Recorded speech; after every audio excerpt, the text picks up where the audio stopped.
not, we'll move on to the finance report from Beth Hamel. Thank you.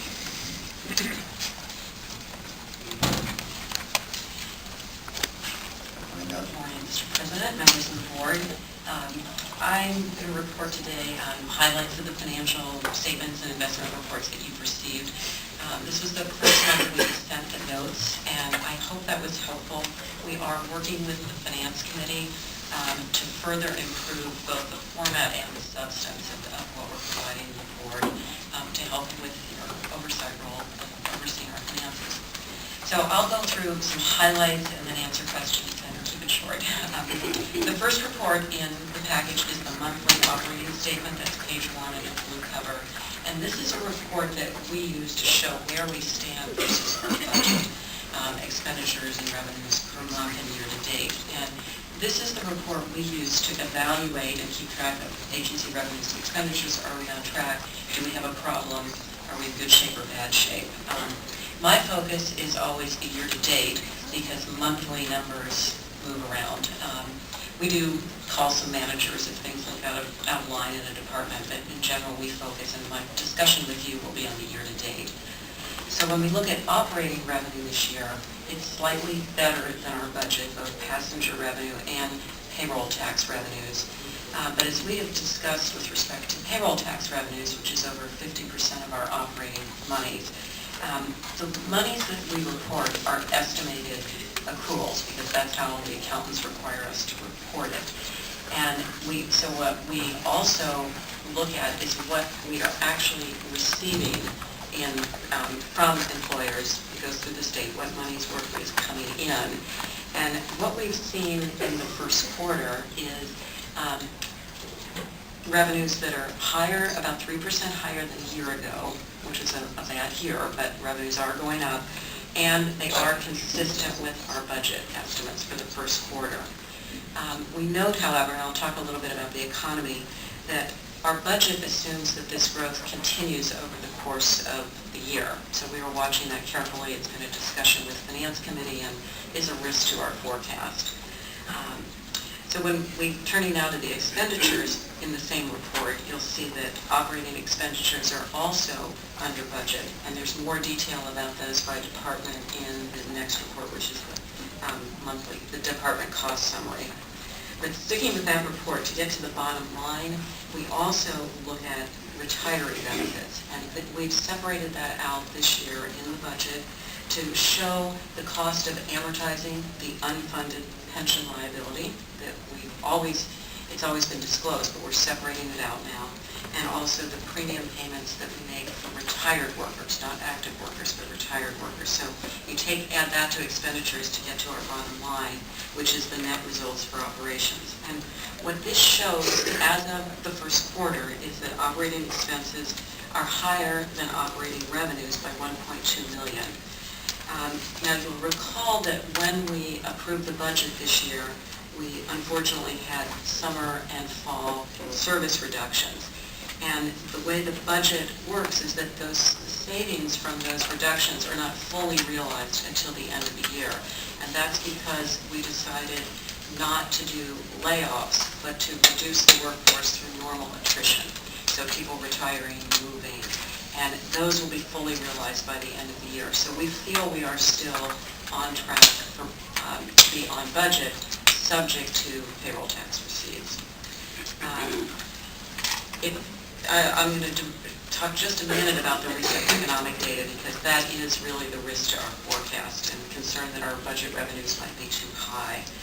The regional employment statistics came out on Monday for the state and our counties, and they continue to show very anemic job growth.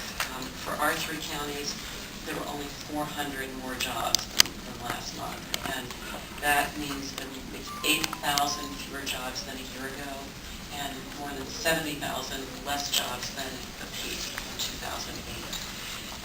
And despite this small job growth, the unemployment rates in all 3 counties went up. And you might have seen the really terrible news for some of the rural counties. Cook County was at depression level, 19% unemployment. So the employment picture and our payroll picture is uncertain. One month it's good, next month it's bad. So we're watching that very carefully, and as I mentioned, a focus of the Finance Committee with us. So the next report is the department cost summary. That's on page 2. This is much more detailed information on a department basis.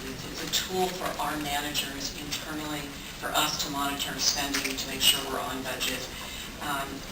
You'll see that the operations department is nearly 80% of the agency's annual operating requirements, and thus the area that we focus most on. There are some variances this month, but in talking to the managers, we think a lot of those are timing, and we really feel they're good variances, under budget, but we think we're, for the first quarter, no concerns, we think we're on budget. And then the last report in the package is the one you're used to seeing, which is our investment reports for September. And we've discussed this in the past, but TriMet's cash flow each month varies dramatically because we receive most of our payroll tax revenues once a quarter from employers. So our cash is high in August, November, February, and May, and then also April when individuals pay their taxes.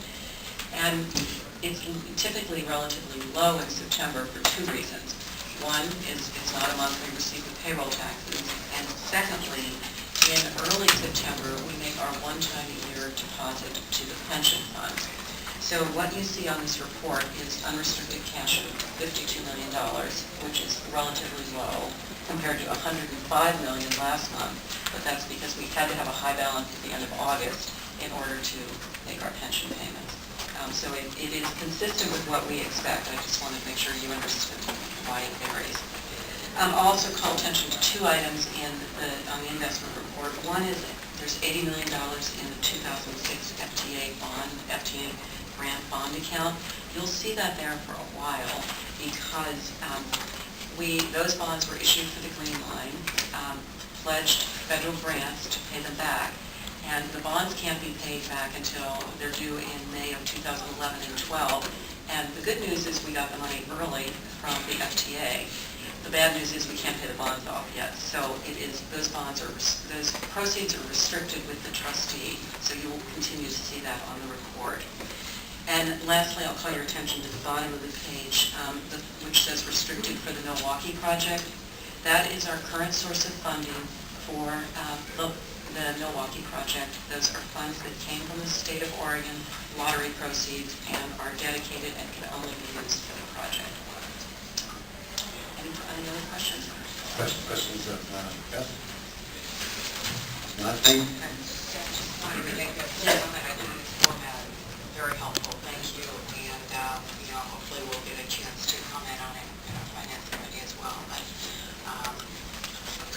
much easier to read and to understand. Thank you. I appreciate the work. That's the goal. Thank you very much. Thanks, Beth. Okay, moving on to the consent agenda. Looking for a motion to approve the consent agenda. Can I ask you a question?